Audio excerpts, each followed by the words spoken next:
Turis asing asal Brazil, Juliana Marins, yang terjatuh ke jurang dekat kawah Gunung Rinjani, Nusa Tenggara Barat, akhirnya ditemukan. Hal tersebut disampaikan Menteri Pariwisata Widianti Putri Wardana melalui siaran persnya pada Selasa 24 Juni 2025. Namun Widi menyatakan Juliana diduga kuat sudah dalam kondisi meninggal dunia. Dalam pernyataannya, Widi menyebut Basarnas telah menemukan Juliana dengan visualisasi drone thermal milik Kansar Mataram. Korban ditemukan pada kedalaman sekitar 400 meter dari titik awal jatuhnya korban.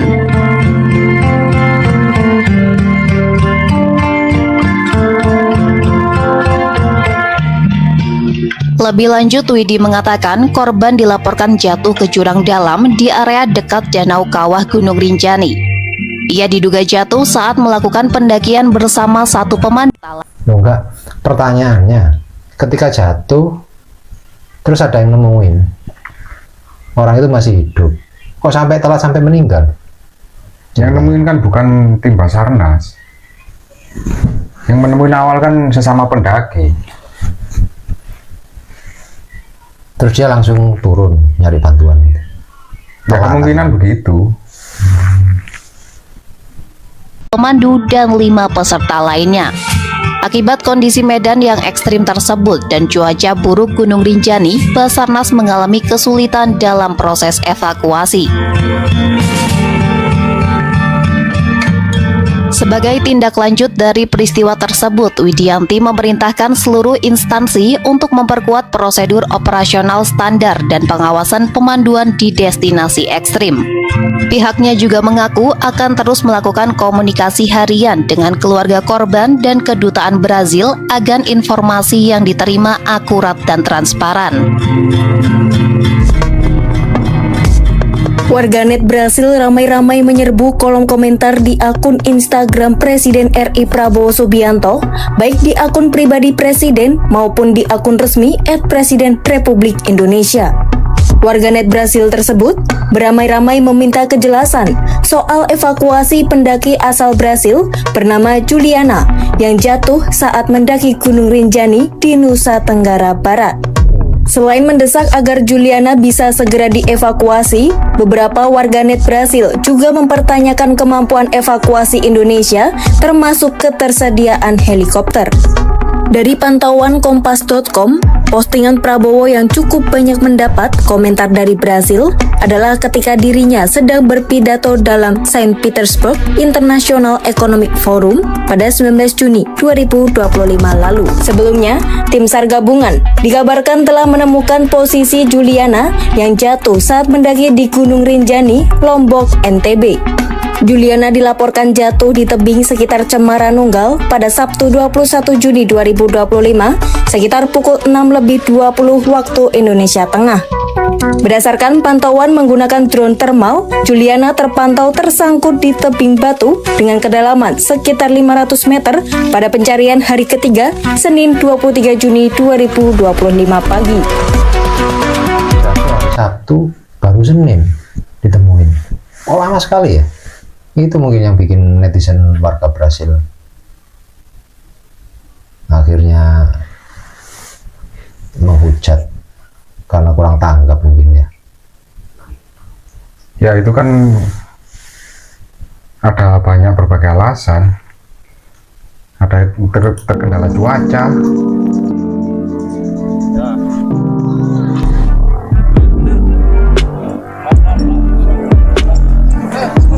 Usai menemukan titik lokasi Juliana melalui drone thermal, tim SAR langsung berupaya untuk mengevakuasi Juliana. Namun dalam proses evakuasi, Haryadi mengaku tim SAR menghadapi kendala medan dan cuaca di sekitar lokasi kejadian. Haryadi menjelaskan kendala yang muncul dalam evakuasi adalah medan yang dinilai ekstrim dan juga cuaca yang berkabut. Operasi penyelamatan Juliana tersebut juga melibatkan berbagai unsur, termasuk Balai Besar Taman Nasional Gunung Rinjani, TNI dan Polri, BPBD Lombok Timur, unit SAR Lombok Timur hingga damkar, relawan, dan porter.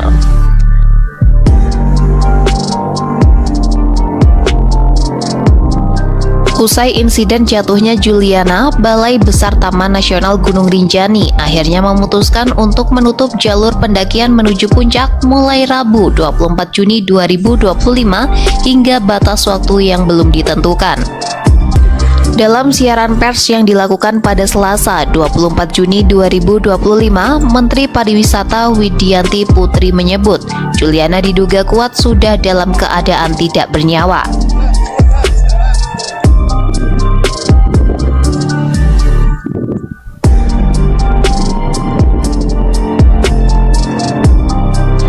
Widi mengaku turut prihatin atas kecelakaan yang menimpa Juliana tersebut.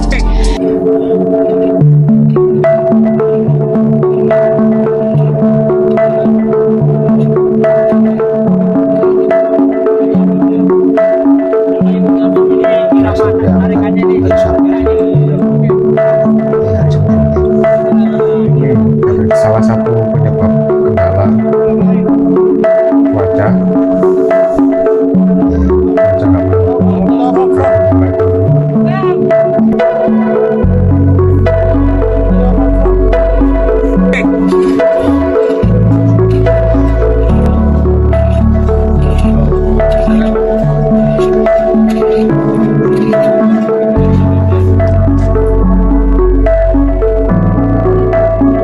Tiga personil rescuer dari potensi SAR atas nama Samsul Fadli dari unit Lombok Timur, Saudara Agam dan Tio dari Rinjani Squad menyusul diturunkan untuk mendekati korban. Dan setelah sampai di lokasi, dikonfirmasi dan dipastikan korban dalam kondisi meninggal dunia. Ini juga selanjutnya yang menyebabkan terhadap korban dilaksanakan wrapping survivor. Setelah mendapatkan informasi tentang kondisi korban, tim SAR gabungan yang berada di LKP atau kita sebut last known position menyiapkan sistem evakuasi. Dan dapat kami laporkan bahwa tim yang berjumlah 7 orang yang telah diturunkan. Pertanyaannya, ketika cuaca cerah kayak gini, kok nggak bisa langsung dievakuasi ya? Ayo. Kabut kan nggak tentu. Meskipun cerah kadang-kadang tiba-tiba langsung turun kabut. Apa mungkin di samping medannya yang ini perkiraan ya tingkat kemiringannya bisa sampai 45 derajat sampai 60 ini, sangat terjal. Ya sekitar segitu mungkin. Makanya dia jatuh berkali-kali ya. Orang pertama ketemu katanya kan jatuh di sekitar 200 meter. Ketika dicari ternyata sampai 400, jatuh lagi katanya. Ya kemungkinan dia pingsan atau gimana. Malam ini akan melaksanakan flying camp. Mungkin kalau dia mau 3 orang di anchor point kedua di kedalaman 400 meter dan 4 orang berada bersama-sama dengan korban di datum point di kedalaman 600 meter. Pada pukul 19.00 WITA, dikarenakan cuaca yang tidak memungkinkan dengan visibility atau jarak pandang yang sangat terbatas, maka diputuskan evakuasi korban akan dilanjutkan pada hari Rabu tanggal 25 Juni 2025 pukul 06.00 WITA. Dengan hasil koordinasi akan kita laksanakan dengan metode lifting atau korban akan diangkat ke atas. Kemudian dari LKP, korban akan dievakuasi menyusuri rute pendakian menuju posko Sembalun dengan cara ditandu. Selanjutnya, pesawat yang sudah kita standby kan nanti di posko Sembalun akan melaksanakan evakuasi medis udara menuju ke Rumah Sakit Bayangkara di Polda NTB. Di balik proses evakuasi jenazah pendaki asal Brazil Juliana Marins, ada cerita dramatis yang dialami anggota tim evakuasi. Salah satu penyelamat Syamsul Fadli menceritakan bahwa evakuasi jenazah Juliana berada pada kondisi medan yang ekstrim dan sulit. Ia dan ketiga rekannya yang turun langsung ke jurang pun memilih untuk bermalam di dekat jenazah Juliana. Mereka berempat bermalam dengan kondisi tetap terikat pada tali kartel. Hal ini dilakukan agar mereka tidak terperosok ke dasar jurang yang sudah di depan mata. Syamsul menjelaskan pilihan bermalam di kedalaman 600 meter adalah pilihan yang paling aman mengingat saat itu kondisi sudah malam. Baru kemudian pada pagi harinya di hari Rabu 25 Juni 2025, Syamsul dan tim evakuasi yang turun membungkus jenazah Juliana untuk dievakuasi. Syamsul mengaku saat menunggu evakuasi dengan jenazah yang sudah tidak bernyawa membuat hatinya sedih. Sementara itu selain mereka berempat yang bermalam di kedalaman 600 meter, ada juga tim lainnya yang bermalam di kedalaman 400 meter. Juliana sendiri diperkirakan bergeser dari titik jatuhnya yang semula di kedalaman 400 meter dan terperosok di kedalaman 600 meter hingga akhirnya meninggal dunia. Syamsul menduga bahwa kemungkinan Juliana saat itu sedang berusaha untuk bergeser ke tempat yang lebih aman. Proses evakuasi selama 4 hari, tubuh Juliana Marins, seorang pendaki asal Brasil yang jatuh ke jurang Gunung Rinjani, akhirnya berhasil dievakuasi.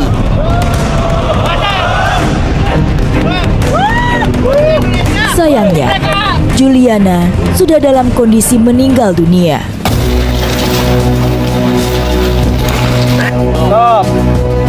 Upaya tim evakuasi untuk menyelamatkan Juliana tidak pernah berhenti.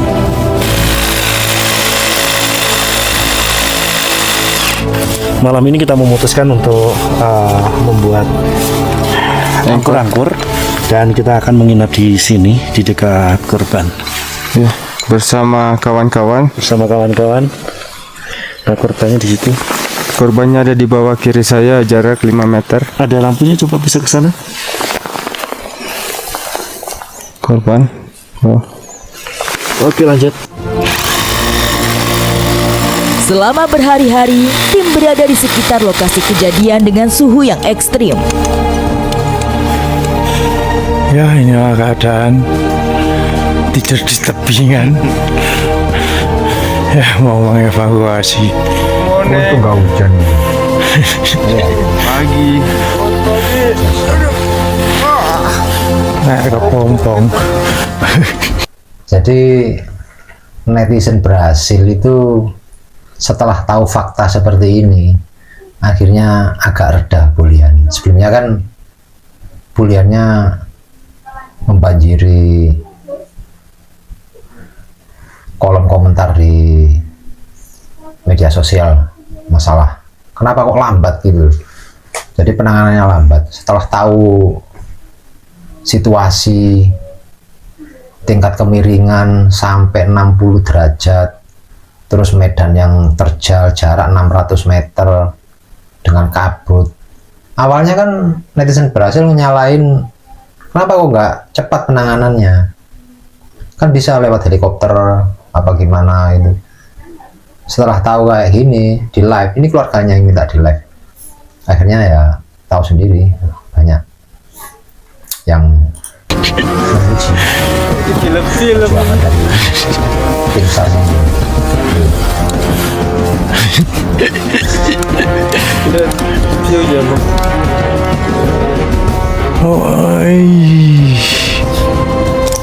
Hampir 1 pekan terakhir, Indonesia digemparkan dengan pemberitaan seorang turis asing yang terperosok ke dalam jurang Gunung Rinjani. Permasalahan ini bahkan sampai menyedot perhatian dunia, terlebih negara asal pendaki. Berbagai desakan terus berdatangan.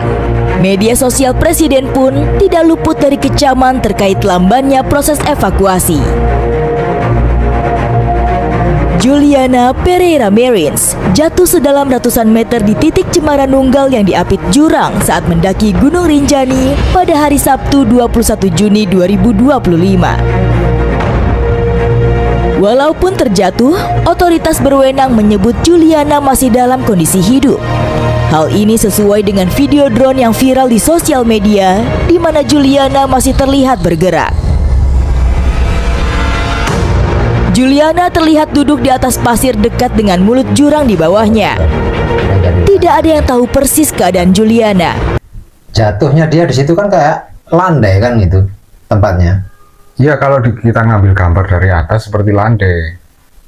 Padahal, tapi kalau kita ke bawah baru terlihat kemiringannya. Persis keadaan Juliana, sehingga dia terjebak di tengah tebing pasir. Mungkin saja dia kedinginan, cedera, atau sulit untuk bergerak di atas tebing pasir yang curam. Dengan suhu yang dingin, ditambah tanpa makanan, bisa saja dia sudah terkena hipotermia. Proses evakuasi mengalami kendala akibat faktor cuaca serta kedalaman jurang yang susah untuk dijangkau. Selain itu, posisi korban semakin terperosok, yang membuat tim yang sudah turun hingga 300 meter tak mampu menjangkau korban.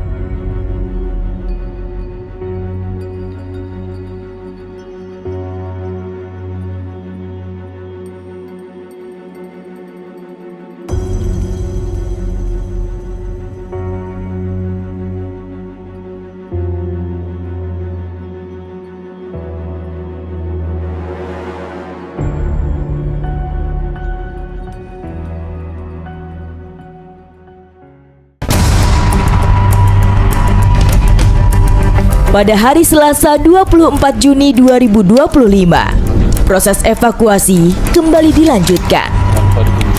Nah, ini karena persiapan, ini nanti malam itu kita juga akan prepare untuk bermalam ini. Jejak petualang secara eksklusif merekam proses dramatik ini.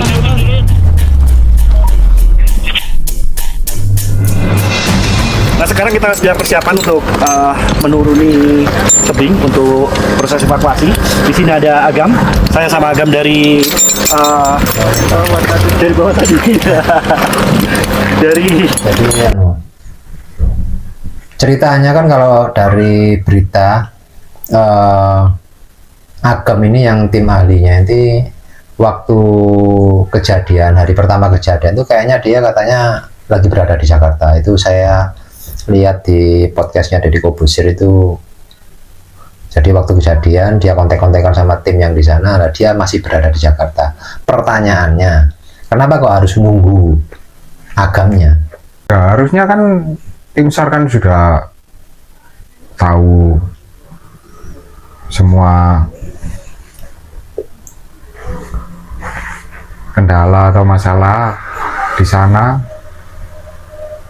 Maksudnya tim SAR yang ada di sana.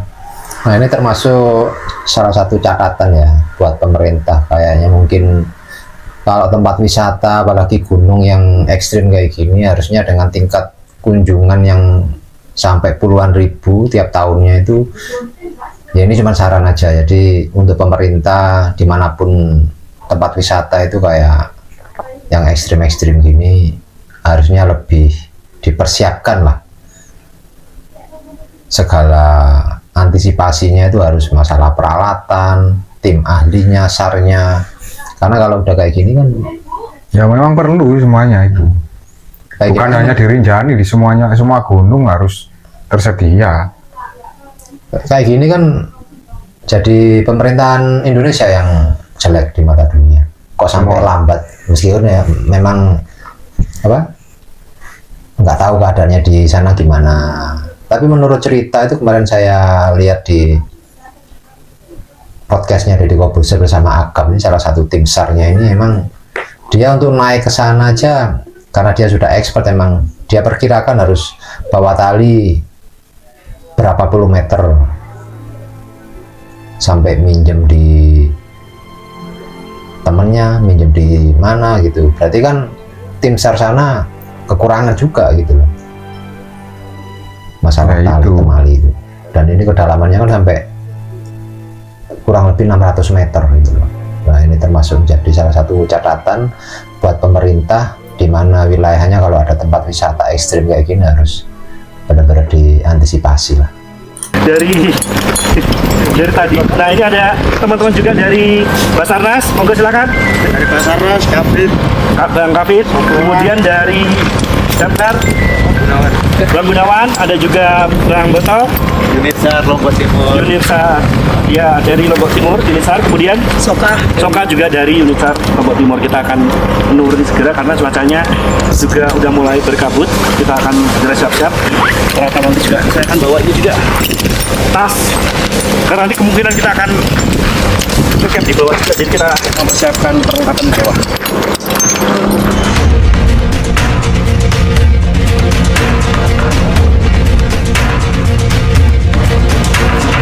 Tali utama itu kan mulai dari top. Iya. Mulai dari top, lalu kita simpul untuk di Edelweiss itu ada pohon juga kecil. Di mana di situ ada pergerakan. Di sini di batu ini kan pasti ada hentakan keras. Iya, itu atas ini kayaknya Edelweiss-nya kuat itu ya. Kuat. Kuat. Lah, itu kan sudah 2 sama top. 3 sama ini. Kita deviasinya keempat di situ, di kanan. Tinggal kita cari deviasi yang gimana enaknya kan. Baru kita bikin angkor lagi. Mau nggak mau gimana kita caranya kan turun ke kanan. Daripada kita hauling, Betul. lebih miris. Bebatuan yang turun di kepala kita kan. Di refleknya tadi. Nah, meminimalisir, memastikan langsung kita ke titik korban. Iya. Setelah berjuang, tubuh Juliana akhirnya bisa dijangkau oleh tim evakuasi di kedalaman sekitar 600 meter dari bibir jurang. Dapat dipastikan, Juliana sudah dalam kondisi meninggal dunia.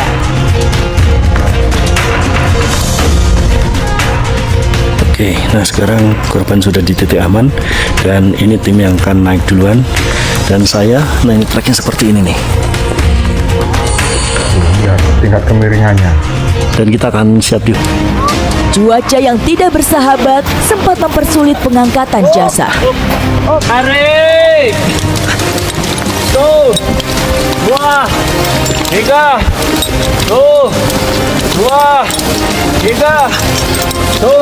Cukup. Proses pengangkatan jenazah dilakukan dengan menggunakan rescue frame yang dililitkan.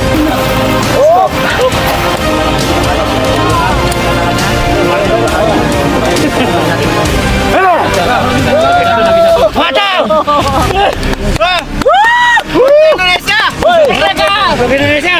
Yuk, ayo turunkan lagi. Akhirnya sampai juga. Merdeka. Mantap.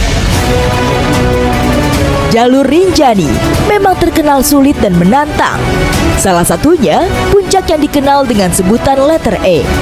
Jalur ini memiliki kontur berpasir dan bebatuan dengan tanjakan terjal. Seringkali kawasan letter E diterpa angin kencang dan badai. Kurangnya pengalaman dan persiapan yang matang dapat meningkatkan resiko kecelakaan dan kegagalan mencapai puncak. Medan dengan perbukitan bebatuan yang cukup sulit dijangkau menjadi salah satu alasan kenapa proses evakuasi di Rinjani tidak bisa langsung dilakukan. Butuh koordinasi terlebih dulu terkait langkah-langkah yang akan diambil. Begitu juga dengan penerbangan helikopter. Visibility di kawasan gunung tidak cukup baik. Dari fakta-fakta di atas, banyak sekali pelajaran yang kita dapatkan.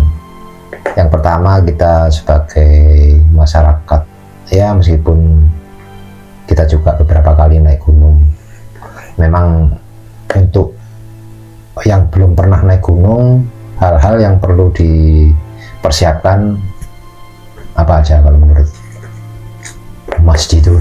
Fisik, mental, perlengkapan ya. Semuanya harus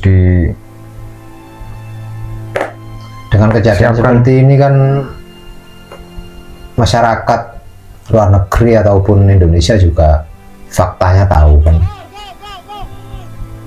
memang nggak semudah yang dibayangkan. Satu itu, terus faktor cuaca, ketinggian, kemiringan. Ya, harapan kita sebagai termasuk juga pecinta alam, sering naik gunung juga ya, kepada pemerintah setempat yang di wilayahnya ada tempat wisata ekstrim kayak gini ya, harus dipersiapkan lah, antisipasi hal-hal yang tidak diinginkan itu.